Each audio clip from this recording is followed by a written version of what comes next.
it is my absolute pleasure. I know everyone does know Ash, but I do feel like I need to do an intro for Ash, and it's super embarrassing when someone stands right next to you to do it, so it's so much fun.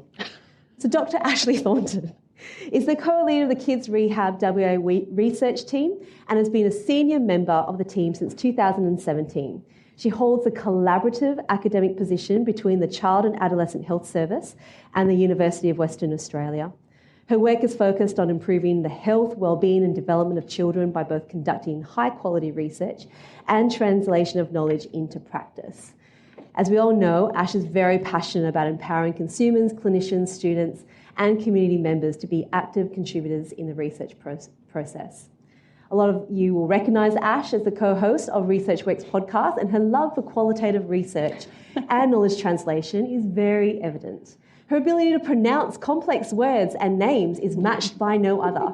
I'm so grateful to have friends like Ash in the industry. She's a beautiful person inside and out. So thank you so much for making the time today.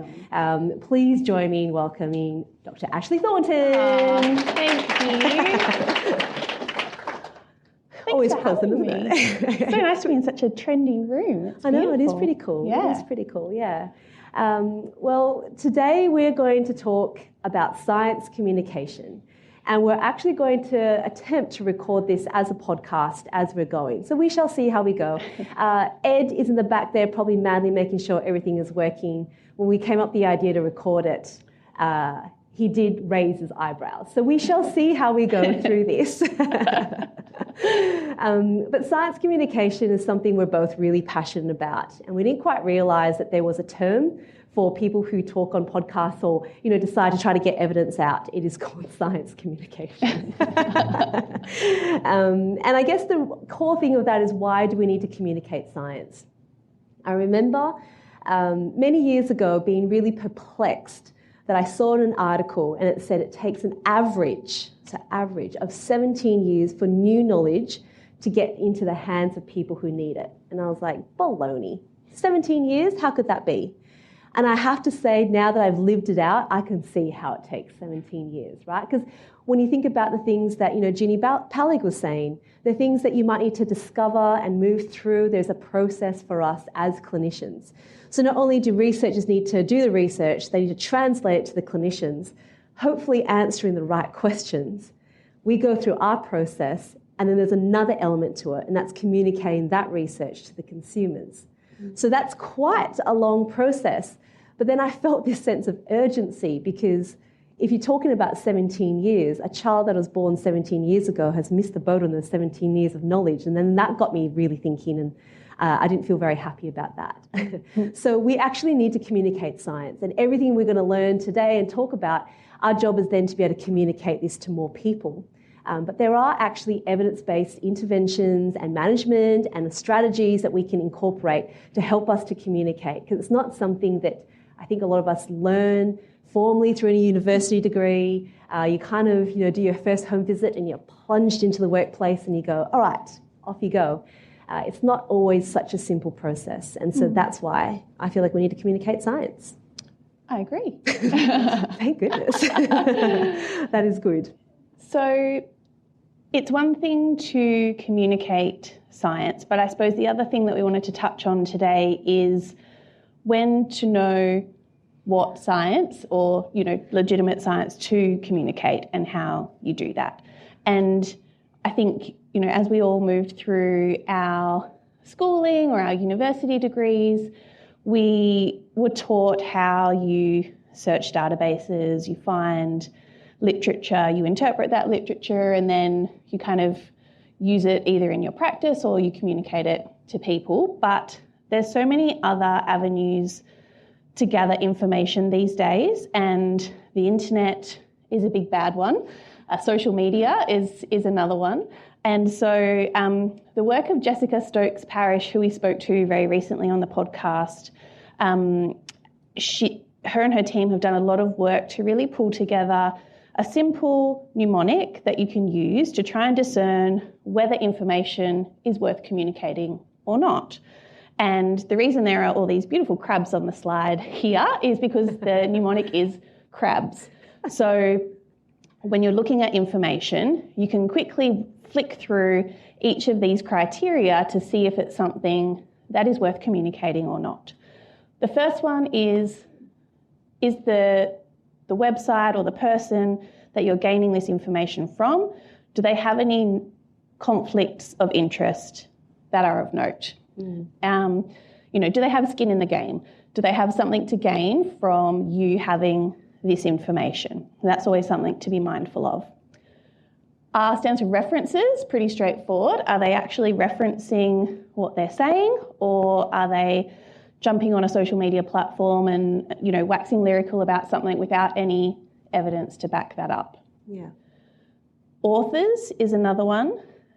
Do the authors have a credible background to be giving you the kind of information that they're giving you? And you can, discern that pretty quickly from a LinkedIn search, from a university website search. If they say they're from somewhere, you can check that pretty readily nowadays. Buzzwords is another big one. We love a buzzword. I think Ginny touched on a couple of buzzwords in her presentation earlier, but are they trying to incite an emotion or a reaction from you by using some of those buzzwords? Like, it's not necessarily applicable to what we're talking about today, but I think of, someone saying that something is 100% organic. 100%, I'm in. What does that really mean? Is that a good thing or not? Or are we just buying in to the buzzword when we're talking about that? And the final one is quite a big one, and we'll touch on it again a bit later, but scope of practice. So is the person or the website or the source that you're getting this information from qualified to talk on that particular topic? So Jessica gave us quite an alarming example of scope of practice. A student over in New South Wales very recently was found out to have established a TikTok account where they were moonlighting as a qualified medical doctor. They were not. I think they were doing an undergraduate degree in medical science or something like that. But no one had bothered to check their qualifications. And so this TikTok account had kind of spiraled out of control. And this person was actually giving medical advice to people on TikTok. That was shut down pretty quickly once they found out. But it's just worth checking whether the person or the place you're getting the information from is qualified to talk to that. Yeah, it's really worthwhile. And crabs is something that we'll refer to a lot. But when you're looking at, Instagram or Facebook or anything on social media, this is something that you can apply, or we can teach our families to apply this too when they're trying to discern information. Yeah. Okay, so the next one that we really want to focus our time on today is how we can harness these evidence-based weapons of influence. It sounds really cool. It does. Sounds powerful, doesn't it? Sounds really powerful. So we've talked about, what we should be communicating, and I suppose where we move to now is how we actually go about communicating that. And the weapons of influence that we're going to cover today are drawn from a psychologist, Robert Cialdini, and his theory of social influence. So he has a framework organised around these 6 primary principles. There's recently been a 7th one added, but there's not such a large evidence base for that as yet, so we're not going to cover that. And I think they're particularly powerful because they really highlight the frightening ease with which we are influenced by the people and the information around us. And as we work through these and we give you some tangible examples of each of these concepts, I think a lot of people go, oh, yeah, no, that's, yes, I too have been influenced by some of these weapons before. Yep. So some of them are pretty straightforward. Some of them have, I suppose, a little bit of a darker side to them. So we're going to cover all of those in turn and talk about how you might like to use these for good to promote messaging with families, with other clinicians, with people that you're talking to about science. Yeah, that's really cool. Okay, so the first one, liking. I feel like this is one that makes sense, but it is worth going through. It does pay off to be nice. It does, yeah. So this is a pretty straightforward one. And I will say that there's a long history of research into each of these weapons. They've been tested in a lot of psychological experiments and they do hold up. And this one in particular holds up quite strongly. And it's pretty straightforward. You are more likely to accept or endorse a message or a piece of information when it comes from someone that you like. So that's it. So I think that is really critical for clinicians because it speaks to those soft skills that we talk about. We talk about a lot on the podcast, but I think it's something that is really important, you know, just in life in general. Yeah. Likeable people are perceived to be more trustworthy, more familiar, and so you're more likely to gain traction with a message if you are taking that personable, likeable approach. And I love this one because it allows you to be yourself if you believe yourself to be a likeable person. Caveat. Yeah, that's true. But I think the point of this one for me, what I take away from that is life is so busy. We can get caught up in busy. I try not to say, when people ask me, how have you been? I go, oh, really busy, because I feel like everyone's really busy to our different levels of capacity, right? But what I never want to take away from being too busy is having those really good, fruitful conversations with people. If I'm ever late for a meeting, I always tell someone, look, I need to work on my time management from that perspective. But it's usually because I'm having a conversation with someone and I can't just leave them partway through it. If I'm too busy to be having those conversations because the clinic's busier and I've got more things to go to, and I'm losing that part where I can have those conversations with the people which are really important, then I've probably veered a little bit too far down the path that I don't want to be in. And that's my personal investment into it. But I think this is a really easy guide for us to kind of go, you know, when you're feeling really torn in your time, if that is the case, I make sure I pare down all those other areas so I can always focus on the people element. And that's just liking. It's not because I've got a desire to be liked. I just want to make sure that people are getting what they need when they want to see me. Yeah. I think it ties in really nicely to this concept of empathy as well, and holding space for, as you said, the conversations, but also how people are feeling in the moment and not rushing them through, you know, a process because you've got an endpoint that you're trying to get to. Yeah. But, and Jenny touched on it beautifully in her keynote as well, with motivational interviewing, you're really bringing people along for the journey and holding space for that, and it will get you much further than, you know, pushing your agenda or your pace or, you know, the things that you're trying to get out of a conversation or a session. Yeah, I think that's encouraging because when you're in a session and you feel like you spend a lot of time talking, there's value in it. And so rest easy because that's a really good investment. Yeah. Okay, the next one is authority. Yes. Both good and bad, I think. Okay, so when Cialdini talks about authority and how we use that to influence others, we're really talking about people of authority. So authority figures like doctors, clinicians, teachers are more likely to persuade people to comply with a request or a message when they highlight their expertise and credentials compared to when they don't. And unfortunately, there is a little bit of a gender element to this one as well, in that holds particularly true for females in position of authority. So highlighting, you know, your expertise in the area is more likely to gain a favourable outcome in terms of taking on board that message. But I think the other thing that we need to consider in science communication is our authority around the evidence base. So showing that you have the knowledge in a particular area, you know, having a track record in that area ties into what we were talking about with crabs and our scope of practice, I think. And having the confidence to communicate that. Yeah. And I think that's a really important one. When you look people up online, everyone looks each other up online. Let's just be really honest about it. So when families are wanting to find out, you know, which therapist they might want to go for, they'll look for you online. And I know we want to be able to divide personal and professional, you know, identities, but it is worth having a professional identity online because people are going to look for you. So when you look at crabs and you look for the possible authority who don't actually have authority, they're very happy to put whatever it is they can on there to buff up what's there. But if there's nothing for you there, it's really hard for people to make a decision about it. So my take home from this is just to have some place, whether it is on your social media, whether it is on your LinkedIn profile, keep it up to date and list out all the things that you do, because that is a very powerful way that families are going to be able to take to your recommendations or having other discussions with other professionals. Yeah. Simple one, but effective. Powerful. Yeah, that's right.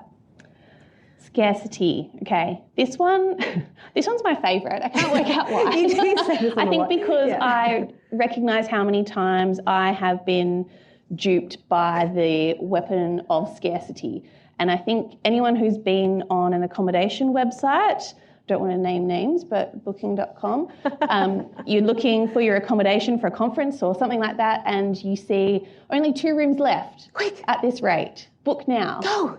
And Yep. you do, because you don't want to miss out. And that is a really powerful weapon of influence. It is. And I think when Dana and I started trying to unpack this and what it means from a science communication or how we communicate with families perspective, this is a really powerful weapon of influence, because rare opportunities are perceived to be more valuable than opportunities that are more available to us. Yeah. And I think we can all think about kind of clinical examples of instances where scarcity plays into decisions that families are making about their care. Yeah. And I think that can really, it can skew so easily with good intent. You might have a cancellation that's come up, you've got a whole program that's available, you want to make sure someone can make use of it, but our language and our wording really plays into that too. So there's only one program left, quick, get in. And it might come from good intent, but someone might go for it mainly because of scarcity, whether it fits in or not. That's just a simple example of our language, and our intentions behind it might be really good, but it can sort of propel a family into doing something that they might not need to. Or on the other flip side of it, we keep talking about early intervention being so important. It's so important. We keep talking about it, and it truly is. But what that can also go down the path of is families feel like they've got to feel every moment of every day. So if this becomes available, I'll take it. If this becomes available, I'll take it. And it's just worth knowing that this scarcity element is something that can really influence how people make decisions. Yeah. So I suppose when, those opportunities come up, it's about having a conversation with the family, making sure that they are informed about that decision and whether that decision truly is the right one for them at that point in time to take on that program or to take on that opportunity. Or, can you provide some justification as to why maybe they don't need to do that? Yeah, that's right. And all of this acknowledging what we've put here is activity-based funding. A lot of our interventions now, how we're all funded is through activity-based funding. There's no doubt, right? You provide a service, this is what happens. And that can sometimes drive those decisions. So I'm not saying this is easy. There's bottom lines that need to be thought about too. But if you're always driven by trying to create the best for your families, it all comes back. I do believe that. But there are things at play that can make this quite challenging. Yeah. Social proof. I love this one. Okay, this is your favourite one. Yeah, this one's my favourite. Yeah. So back in the 70s, I think it was, Cialdini or one of his colleagues did an experiment to really highlight the power of social proof, and it's a really simple one. They got someone to walk out the front of a building in whatever city they were in and just stand there and look up. And they observed what happened, and gradually more and more people came and stood next to this person and started looking up, and this person didn't say what they were looking at or what they were doing. And eventually there was a crowd of about 40 people there just standing and looking up and waiting for something to happen. And I think it's really simple, but it's a really powerful demonstration of social proof. And, people tend to follow social norms or adopt the behaviour of the people around them, where it's human nature, it's what we are designed to do. And when we think about the implications of that for our communication or how our families are communicating with each other. I think that's pretty evident in some of the things that we see. It is clinically. Yeah, it really is. And I think it's the fact that, TikTok is something that is in our world now. I don't think you can really fight it. It's there. It's pretty strong. But the messaging is usually, they say, 7 seconds is probably the long end of a message. It's really hard to get your message across in 7 seconds. But what can also really influence things is, I guess, knowing how you might answer those questions really early on. Don't take too long to get there, answer the question, then give some really good ways of explaining it. But that goes with how we communicate with people, because social media has decreased that time of which we concentrate. Hope they've been concentrating. 7 seconds has passed in saying that. But, what we can look at for that is, TikTok accounts or whatever it might be with a lot of social proof. So a lot of likes on a particular video for a particular technique, because therapy might be out there. What we can do together is band together as health professionals who, it doesn't have to be on social media, but we come together from time to time and we also get that social proof in that way. We all understand what we're going for. You're not in it on your own. I think there's a lot of soul practitioners who can do and provide so much value in our community, but it can also be really isolating. And so to have that ability to get together is why we're doing this. But sharing stories, that's really important, isn't it? Definitely. And I think, being mindful of this, and I think we all see it in the way that families communicate with each other. And, there's the trendy therapies and opportunities that come up and families talk to each other about that. And they see an endorsement from another family as this kind of social proof that that's something that maybe they would benefit from and they should be trying as well. And I think Ginny touched on that. Yeah, she did. She touched on it beautifully. And I guess that's where we can learn. We just need to know what our families are talking about. And you usually go, oh, okay, well, what's going on here? And you go figure it out too. So it's a good way to learn. Reciprocity. So this is, again, a pretty straightforward one. But people have a tendency to feel a need to repay others. So if I've done something for you, Dana, then you're going to feel this sense of needing to do something for me in turn. That's true. Yeah. And, I think looking at the positive side of that, harnessing the power of those reciprocal relationships for collaboration to establish an evidence base is a really positive thing. Fostering a supportive learning environment is a really positive thing. Absolutely. And I think this is where, I guess Ginny spoke about before as well, that sort of the warm fuzzies that you can get when you're helping a family, that sort of professional relationship versus friendship. Those are things that can happen. They're real. People, we are going to have relationships with people. And just knowing that there is that difference between the two, I think is really important, so that if you need to have a conversation on a different kind of level, you can. But it is worth just acknowledging that this does exist in our communication. Definitely. Okay, we'll save the biggest till last. It is the big one. Yeah. But the final one is consistency and commitment. So the explanation of this one is quite simple, but when we unpack it, it can get quite complex, I think. People align their opinions with their commitments.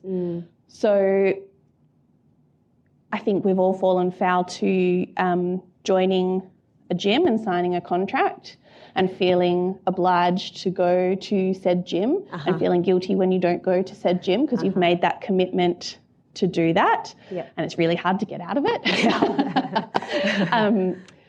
But I think where my mind goes to in terms of working with families or with, speaking to other clinicians is this idea that Ginny touched on as well.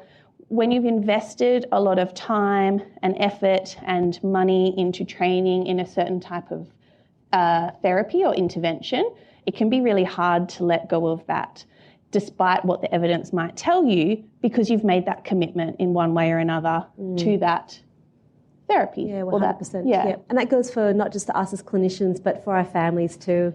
How many times have we heard about families who fundraise or they save every penny to do something, and therefore when they go and engage with it, they'll only want to see the positive because they've engaged so much in it. So challenging them on that notion of what it is that they see, is not particularly fruitful, even though we might all see it. So it is something always worth considering for. And it comes back to the likability part of it too. Challenging something that someone's invested so much into, is a time process like it is for us to move through.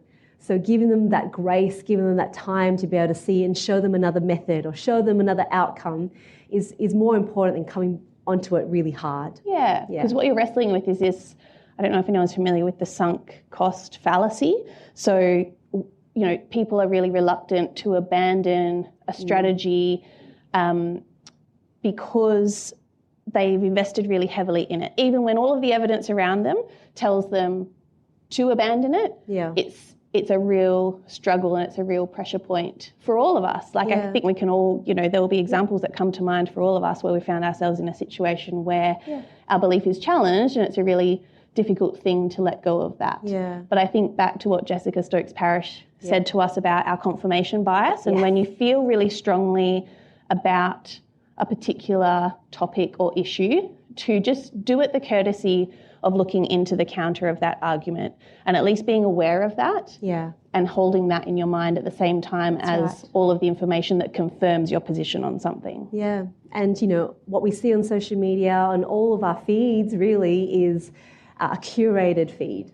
I purposely make sure I feed mine lots of puppy videos and lots of restaurants and cafes. I know where everything is, I know what's opening, and I'll be there after the lines subside because I don't like lining up for things. Yeah. But, that's what your feed will look like. But if you're curious looking at different things, and a family is always looking at something for their own family or their child, that's all they're going to see as well. So it's worth knowing what's there. You might not think it's a really popular thing because you haven't been looking it up. Yeah. But it's just worth looking at that other side because there's different interests and different vested interest as well for a person. Yeah. And I think if we look at the positive side of consistency and commitment as well, that really talks to the power of goal setting and working with families to set goals, review goals. Yeah. And that's right. Yeah. I think you're going to cover goal setting I will be. A little bit later on in the conference. Supercharge your goal setting. Yeah. Yep. I'll definitely be doing that. It's a good one. Yep.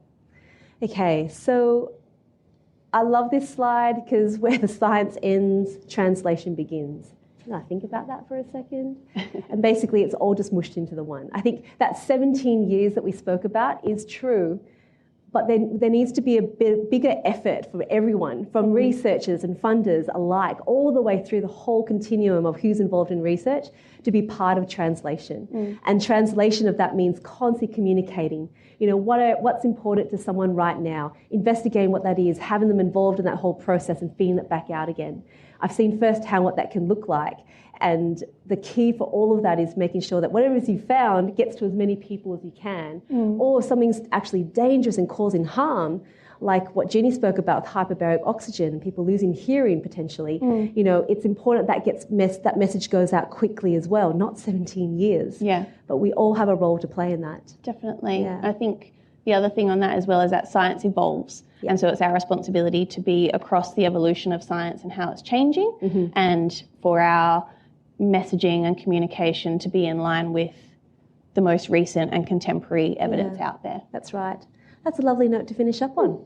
Thank you so very much, Ash. Thank you to everyone for listening. And for people who've tuned in online, remember you can head to our website, researchworks.net, if you want to have a link to any of the other articles we've been talking about. And there's a CPD form there that you can fill out as well if you want to keep this as part of record of your PD requirements. I say that a lot. So from all of us right now, thank you very much. And we'll talk to you all again next time. Thanks, everyone. Bye.